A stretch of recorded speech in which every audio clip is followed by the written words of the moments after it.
io maraina io kosa no notolorana ny loka ireo tsara vita natao anatin'ilay lalao fanandrify indrindra tamin'ny fankalazana ny fetin'ny fankaty izay nokarakarainy ny telma ilay lalao moa dia nosafidianana tamin'ny alalan'ny sary sy natsony izy ireo hoe amoureux aux couleurs telma izy ity araka izany dia ny mpifankaty tsara vita na nisy nisafidy betsaka indrindra no notolorana ny loka io maraina io.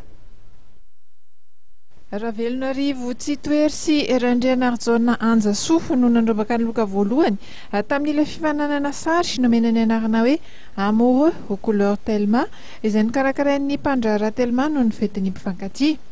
Soratra j'aime tamin'ny alalan'ny Facebook misa 424 no azon'ireto mpifankafy ireto nanomboka ny 5 febroary ka hatramin'ny 17 febroary.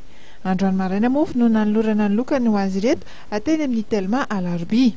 Maro dia maro zany mpandray anjara dia 17 ny sary éligible dia zareo reto itsito sy anja no naresy satria tena nafatifaty tokoa ny sariny dia mahafaly any telma sy ny partenaire zany no manome loka ho an'zareo mba ataontsika hoe fahatsiarovana manokana an'izany hoe fetin'ny mpifankaty izany. Manasa aloha izay andreo fanina ny paginay tsy hiala amin'izany paginy telma zany fa efa manomana sady ataontsika hoe surprise ho an'zareo zay amin'ny fety manaraka. Tena afa-po tanteraka zany zay sady nafinaritra be anay zany ny fisian'ilay concours io. Tena faly dia faly moa zany satria hoe mba fetin'ny mpifankaty zany dia azonay ilay loka dia tsisy hoe zavatra tsara ohatran'izany ngamba ny hoe souvenir hoentinay hatramin'izay zany.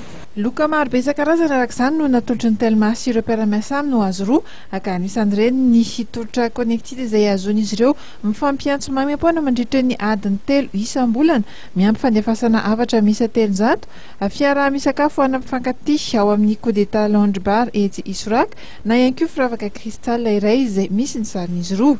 Soratra j'aime misa 27 moa no voaraina nandritra ity lalao fakana sary amoureux aux couleurs telma ity izay nokarakaraina nandritra izay fetin'ny mpifankaty izay.